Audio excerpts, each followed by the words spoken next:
Bueno, buenos días. Nosotros somos el grupo 5 y nosotros estaremos hablando acerca de la crisis financiera asiática del 1997.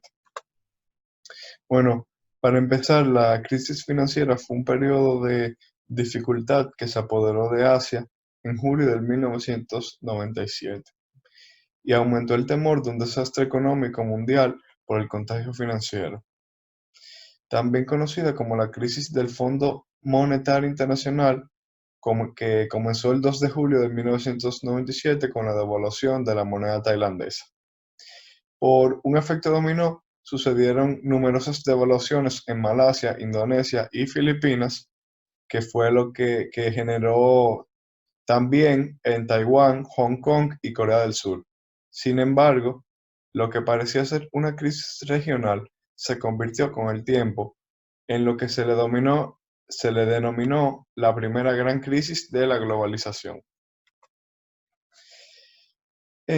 Hasta el año 1997, el continente asiático atraía una gran cantidad del capital pertenecientes a los países en desarrollo, específicamente la economía presente del suroeste de Asia, que tenía una tasa de interés que llamaba la atención de muchos inversionistas. Es por ello que las economías de la región obtuvieron gran afluente de dinero. Sin embargo, en algunos países, como Tailandia, se desenvolvió una economía tipo burbuja de la misma, o sea, de la misma manera que pasó con Malasia, aunque este país tenía un mejor liderazgo desde el punto de vista político. Todo esto hizo que el flujo del capital a corto plazo fuera costoso y el dinero fue a parar en manos de un pequeño grupo de personas. Muy buenas, mi nombre es Cristian Molmont y yo voy a continuar ahora comentando sobre el inicio o los inicios de la crisis, obviamente de la asiática del año 1997. Bueno, la crisis comenzó en Tailandia debido a la caída o el desplome del baht. El baht es la moneda tailandesa. Como podemos ver aquí unos ejemplos en pantalla. Y bueno, la caída del baht fue a consecuencia de que el gobierno decidió fluctuar la moneda, así cortando su clavija con el dólar estadounidense. Y bueno, eso es dicho de la forma rápida, ¿no? Entonces, vamos a hablar un poquito sobre cómo ocurrió esto de la caída de la moneda y con ella la caída también de la economía de Tailandia y más adelante otros países del continente.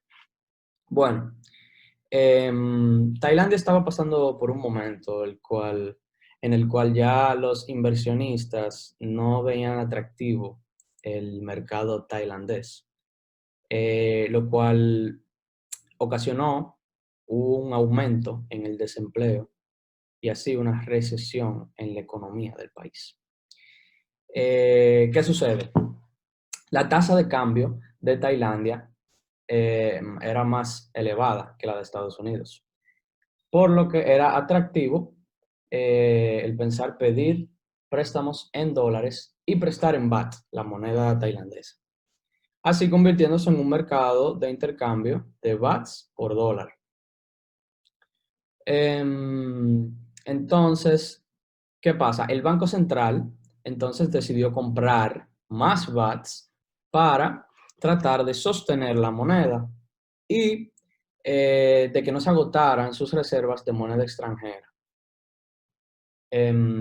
Otras de las decisiones fue una restricción de los préstamos del Banco Central y la apertura de los mercados de bonos. Estas decisiones fueron para tratar de sostener la moneda, ya que si bien en ese momento no existía una crisis como tal, no estaban pasando por buenos momentos económicamente hablando. Y bueno, finalmente el 2 de julio se abandonó la lucha por sostener el VAT después de intentos fallidos Y Tailandia recurre al FMI por un plan de rescate de $17,200, pero para ese momento ya el VAT había caído, se había desplomado en un 18%. Entonces, es importante mencionar que con la caída de la moneda, también cayó la confianza de los inversionistas para poner sus capitales en el país. Y bueno, la libre fluctuación se empezó a extender en otros países de Asia en menos de 6 meses. Y básicamente ese fue el proceso por el cual se pasó en el país por el momento y se devaluó la moneda y comenzó la crisis como tal, en sus inicios, claro. Y bueno, también no se puede dejar de mencionar que Tailandia, mucho antes de todo esto, ya había acumulado una gran carga en la deuda extranjera, por lo que estaban ya prácticamente en bancarrota, eh, incluso antes del colapso de la moneda, del VAT. Entonces, después de pasar por eso, la devaluación del VAT fue un golpe muy duro, ya que esto fue lo que principalmente ocasionó la crisis, como había dicho anteriormente, y que se extendió a otros países del continente asiático. Los países más afectados fueron Indonesia, eh, Corea del Sur y obviamente Tailandia, donde empezó todo. Y bueno, básicamente este fue el proceso por el cual pasó el país. Se devaluó la moneda, comenzó la crisis, se cayó la economía. Y también mencionar que así como se cayó la moneda en esos países, en Tailandia, pues también tuvo efecto en otros países del continente del sureste, en otros países del continente del sureste, en otros países del sureste del continente asiático, perdón. Y también sus monedas, la de los otros países del continente, asimismo empezaron a colapsar también luego de la caída del VAT. Y con esto fue que empezó eh, la crisis en principios. Buenas, mi nombre es Ashley Rodríguez, mi ID es 109-2867 y yo voy a hablar sobre los antecedentes de la crisis asiática del 1997. Justo hasta el año 1997, las economías del sureste asiático tenían altas tasas de intereses. Con esto ellos lograron la atracción de los inversionistas. Esto llevó a su economía a tener un gran ingreso de dinero e incrementar el precio de los productos de sus activos. Este acontecimiento se conoció como el milagro económico asiático. Ya para mediados de 1990, Tailandia, Indonesia y Corea del Norte sufrieron un gran déficit en sus cuentas corrientes, y esto provocó que se hiciera un endeudamiento externo. A partir de aquí, entonces, el sistema de reservas lo que decidió fue que iba a subir todos sus intereses para poder detener la inflación. Entonces, lograr así un futuro de inversión bueno para Estados Unidos en función a lo que era el sureste asiático, ya que el sureste asiático había traído lo que eran el dinero caliente. El dinero caliente fue una época donde habían altas tasas de intereses a corto plazo y había un beneficio económico rápido. En ese entonces eran muy pocas las personas que tenían el poder o el acceso de poder tener dinero físico. Entonces, luego de esto, ya para los 1996, el crecimiento de la exportación del sureste asiático obviamente se fue decayendo y deteriorando lo que era su posición de cuenta corriente. Perdón. Entonces, luego, para que se pueda prevenir lo que era un colapso económico, los países lo que decidieron fue que iban a subir sus tasas de intereses, es decir, sus tasas de intereses en función a lo que era la moneda doméstica, por lo que la moneda extranjera subió más que la moneda doméstica, y esto lo que hizo fue causar una profunda crisis en muchos países para ese entonces. Luego de esto, los cancilleres de la Asociación de Naciones del Sureste Asiático, viendo todo el panorama, lo que ellos pensaron fue que había una manipulación en la economía, o sea, que había una manipulación económica en los números como no para su beneficio, o sea, para su compra, para su contra de que ocurriera una crisis. Entonces, lo que ellos hicieron fue que dijeron que eso lo que estaban haciendo era para estafarlos, pero al final esa hipótesis no tuvo peso ante los economistas, porque ellos decían que los inversionistas no tenían el poder de de hacer ese cambio en los valores monetarios. En conclusión, los economistas lo que pensaban fue que esta crisis se ocurrió porque muchos gastaban más del dinero que tenían y causaron grandes endeudamientos en monedas externas. Entonces, eso provocó básicamente lo que fue el inicio de la crisis asiática, o sea, crisis financiera asiática del 1997. Muchas gracias. Mi nombre es Pamela Herrera y yo les voy a hablar un poco sobre la crisis financiera asiática de 1997, pero específicamente les voy a dar una descripción de esta crisis. Antes de empezar a definirles qué fue esta crisis financiera, tengo que recordarles qué es una crisis financiera en general. Una crisis financiera es una alteración que llega de forma repentina y produce una pérdida masiva en el valor de instituciones o de activos financieros. ¿Qué pasa? Esas instituciones son las que poseen la influencia en saber cómo van a marchar los negocios, cómo se comporta el mercado, cuáles son las actividades financieras o incluso tienen influencia en la economía en general. ¿Qué provoca esto? Esto provoca un desequilibrio entre la oferta y la demanda. La demanda de los sujetos económicos y la oferta que te hacen las entidades o intermediarios financieros. Ahora, ¿qué fue la crisis asiática de 1997? Esta crisis fue una combinación de problemas económicos, financieros como corporativos, que provocaron una inmensa pérdida de confianza y salidas de capitales de las economías de mercados de la región. Una crisis financiera se reconoce o se caracteriza porque empieza con un solo país o región y se va extendiendo. Pero este no fue el caso. En esta crisis financiera participaron 5 países diferentes. Estos fueron Tailandia, Malasia, Indonesia, Corea y Filipinas. La característica principal de la crisis asiática fue que generó fluctuaciones abruptas en la cuenta corriente externa, tuvo recesiones profundas, un aumento en el desempleo y una reducción en la calidad de vida. Para los que no saben, una fluctuación económica es cuando hay un crecimiento o decrecimiento en la economía o en la tasa de crecimiento económico en un momento en específico. Más fácil es decir que hay una variación en la situación financiera de un país. Una recesión es cuando tú tienes resultados negativos por un periodo de tiempo.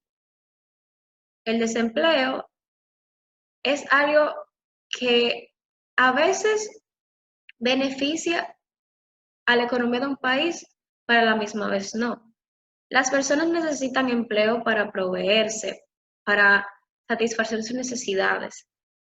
Al haber tanto desempleo en esta crisis, se produjo un aumento en la tasa de mortalidad de estos 5 países. La calidad de vida se redujo, ya que al no tener un plan financiero, al no tener capacidad monetaria, no tenían los recursos necesarios para sobrevivir.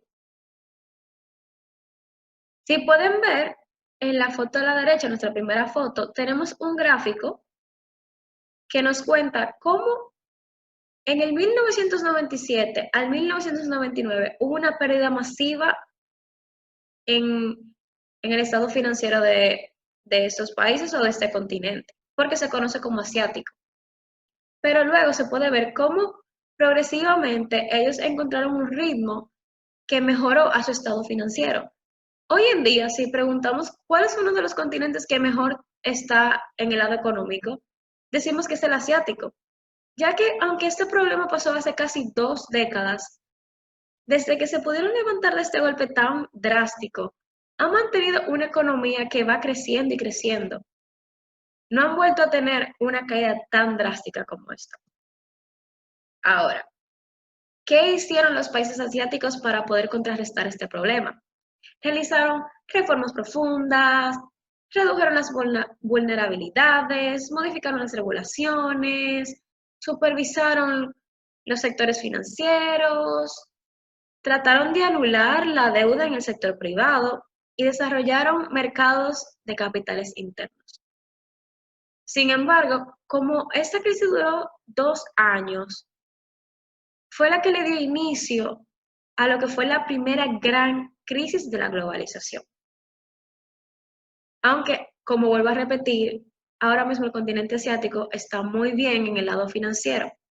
Pero ¿por qué sucedió eso? ¿Por qué, aunque fuera un periodo de 2 años, cómo tienen un progreso tan grande, tan drástico? Bueno, gracias a la ayuda de algunas entidades financieras o intermediarios financieros como el Fondo Monetario Internacional, pudieron encontrar un soporte, una ayuda. Pero yo no les voy a hablar mucho sobre cuáles fueron los planes, porque un compañero lo va a hacer. Sin embargo, yo les puedo hablar un poco de que en mi experiencia o el conocimiento que yo tengo, cuando una empresa o un país tiene 10 años, 20 años, 50 años, con un mismo ritmo de progreso que le ha funcionado y no han tenido que hacer ningún cambio drástico, al presentarse con esta fluctuación tan repentina, lo que hace es que genera que todo el plan de acción que tenías se desarme. Hay que comenzar de cero, pero no solamente eso, tú tienes que batallar con los problemas que están pasando en ese momento. No hay nada peor que bajar la cabeza cuando hay un problema. Ahora, cuando es un problema que engloba a 1 millón de personas, millones de personas, millones de comunidades, el efecto que tendrá esa crisis será tan grande que por más rápido que tú quieras resolver el problema, siempre habrá repercusiones. Esta fue mi parte por hoy, espero que le haya gustado y los dejo con mi compañero. Buenas, ahora les hablaré sobre las consecuencias de la crisis financiera de 1977. La crisis trajo consigo distintas consecuencias desde el punto de vista macroeconómico, en el cual se incluían una serie de reducciones en el valor de ciertas monedas, el mercado bursátil y otros precios de activos en varios de estos países asiáticos. El Producto Interno Bruto en dólares nominales de países del sureste asiático cayeron de 9.2 mil millones en 1997 a 2.18 mil millones en 1998. Cabe recalcar que muchos negocios colapsaron y como consecuencia millones de personas cayeron por debajo de la línea de la pobreza. De los principales países afectados por esto sería Indonesia, Corea del Sur y Tailandia. Esta crisis financiera llevó también a una crisis política, en donde se incluyen renuncias de presidentes y de primeros ministros de los países asiáticos. Podemos hablar particularmente de la renuncia o del derrocamiento del presidente Suharto en Indonesia y del primer ministro en Tailandia. También hubo un aumento general del sentimiento antioccidental, siendo el Fondo Monetario Internacional el foco de las críticas. ¿Ok? Ahora hablemos de esta crisis fuera de Asia. Como ya sabemos, esta crisis no solo afectó a países asiáticos. Esta situación también afectó a otros países negativamente, donde se redujeron los precios del petróleo, causando cierto apuro a los países pertenecientes a la Organización de Países Exportadores de Petróleo. La crisis ha sido analizada por varios economistas por su amplitud, velocidad y dinamismo, que afectó a muchos países y tuvo un impacto directo en la vida de millones de personas. Y se analiza ya que fue de muy corta duración y tuvo un gran efecto, como ya dije anteriormente, en muchas personas y por ende muchos países. Después que ocurrió esta crisis, para los inversionistas internacionales era más difícil convencerlos para que presten dineros a países en desarrollo. Esto produjo una ralentización económica en muchas partes del mundo. De hecho, este shock negativo que dejó su paso también redujo, como ya dije anteriormente, el precio del petróleo, que alcanzó un descenso de $8 por barril alrededor de a finales de 1998, causando, como dije anteriormente, un problema con los países que formaban parte de la Organización de Países Exportadores de Petróleo. La crisis en general fue parte de la reacción global en contra del consenso de Washington y de instituciones internacionales, tales como el Fondo Monetario Internacional y el Banco Mundial, los cuales se volvieron simultáneamente impopulares con los países en vías de desarrollo. Hubo varias rondas de conversaciones sobre el comercio mundial desde la crisis asiática y en ese entonces no se había podido alcanzar un acuerdo significativo, puesto que los países en desarrollo se han vuelto más firmes y las naciones están en torno a tratados de libre comercio regionales y entre otros. Y todo esto gracias a la misma crisis. Muchos países aprendieron de la misma y aumentaron rápidamente sus reservas internacionales como una protección contra ataques, incluyendo Japón, India y Corea del Sur. Países tales como Brasil, Rusia e India, y así como la mayoría del sureste asiático, empezaron a copiar el modelo japonés de debilitar sus monedas, reestructurar sus economías hasta crear un superávit de cuenta corriente para formar grandes reservas de moneda extranjera. La crisis cambió varias de las ideas que tenían los economistas y otros observadores sobre el sistema financiero internacional. Por ejemplo, en los círculos más importantes de política económica y en medios prevalecía en ese entonces la idea de que los países en desarrollo se beneficiarían necesariamente de la creciente apertura de sus economías a los flujos internacionales de capital. Buenas, mi nombre es Stephanie de León y hoy les estaré hablando sobre las políticas y medidas ante la crisis financiera asiática de 1997. A partir de esta crisis se vieron afectados los países de Corea, Tailandia e Indonesia, pero a través de una solicitud al Fondo Monetario Internacional, FMI, se les brindó un apoyo financiero con respecto a tres factores que fueron el financiamiento. Es que Corea, Indonesia y Tailandia recibieron un financiamiento de $35 millones, el cual fue utilizado para apoyar los programas de ajuste y de reforma de dichos países afectados. Luego, otras entidades multilaterales y bilaterales se comprometieron a aportar un capital de $85 millones, el cual al fin y al cabo no fue aportado del todo. Y a partir de estas medidas se optó por ponerle un coste a la salida de capital privado.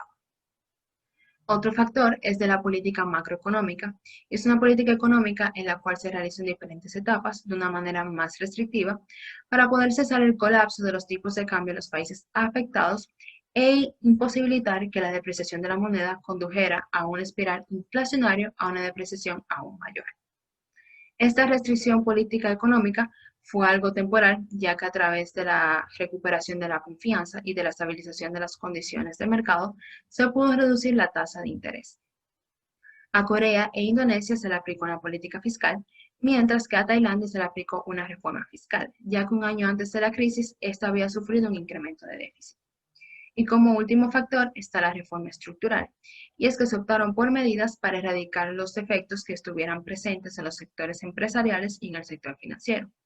Y a partir de dichas modificaciones se pudo acoplar las consecuencias de la sociedad ante la crisis y se pudo sentar bases a un incremento en la economía. A partir de esas reformas, el FMI le brindó un apoyo más de lo habitual y con una colaboración de las autoridades de cada país, del Banco Mundial y del Banco Asiático de Desarrollo.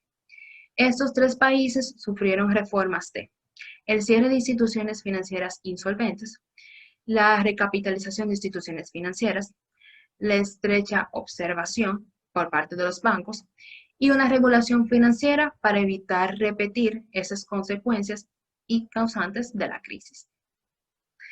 Aparte de que los 3 países fueron más afectados, hubo otros países afectados por la crisis también. Y el FMI les brindó un apoyo mediante 2 medidas que fueron: amplió y aumentó en 1997 el monto del programa que estaba respaldando a Filipinas y celebró en dicho país un acuerdo de derecho de giro de 1998.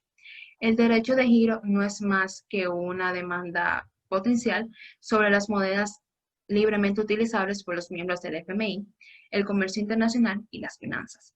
Y como última medida, se acrecentó la consulta a todos aquellos países que necesitaran asesoramiento sobre política económica con respecto a las medidas para evitar el contagio.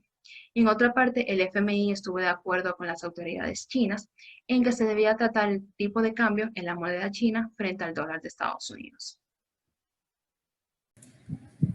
Luego de ver lo que es el inicio de la crisis, la descripción, es decir, su desarrollo donde cumbre, las consecuencias y las políticas y medidas, ahora vamos a entrar en tema de lo que son otros temas importantes y relevantes. La crisis asiática deriva de la presión de capitales en busca de nuevas áreas rentables en el mapa de la periferia financiera global. La crisis fue alimentada en lo interno por la sobrecapacidad industrial y la sobreinversión, que se traducirían en deudas impagables. Fue así en los casos de países como Tailandia, Malasia e Indonesia. En el caso de Japón, la crisis es el resultado del cuello de botella, representado por la riqueza financiera y la ausencia de una correspondiente hegemonía a nivel mundial. La crisis asiática, iniciada a mediados de 1997, nos muestra los grandes cambios por los que atraviesa el entorno mundial. Como vemos en nuestra presentación, en primer lugar, muestra las grandes contradicciones que existen en el sistema económico mundial, ya que esta crisis se caracteriza por el uso excesivo del capital acumulado en inversiones ociosas, mal calculadas y que en muchos casos remontan al boom de los préstamos del Banco Mundial para América Latina en la década de los 70. Por otro lado, en muchas regiones, la escasez de recursos es precisamente lo que está limitando, y la crisis asiática muestra la miseria de un sistema mundial que distribuye los recursos producidos en todo el mundo de una forma cada vez más injusta. Esta refleja también la lucha por la hegemonía de los modelos de economía de mercado establecidos desde la posguerra y en los que la participación estatal, por lo general y en los casos más sobresalientes, es un determinante esencial en Asia para el desarrollo sostenido, el cambio estructural y el éxito de los bienes exportables en los mercados mundiales. Es concomitantemente una crisis de las relaciones entre Asia y Estados Unidos, quienes habían protegido su crecimiento a través de ayuda directa y la apertura de su mercado para las exportaciones provenientes de sus nacientes sectores manufactureros. Muchas gracias. Bueno, pues en conclusión, varias lecciones habrá de sacar de la crisis asiática. Sin embargo, la principal es que hay que tener ojo con el sector financiero. En primer lugar, porque se hace evidente la necesidad de un sistema de supervisión y alarma temprana para detectar signos de fragilidad financiera, en particular para identificar los daños en la calidad de la cartera. Igualmente, señala que la peor política del Banco Central es la de ayudar a los bancos en problemas en lugar de adoptar las políticas correctivas, puesto que los bancos malos después le atarán las manos para evitar que la crisis financiera se convierta en una crisis cambiaria.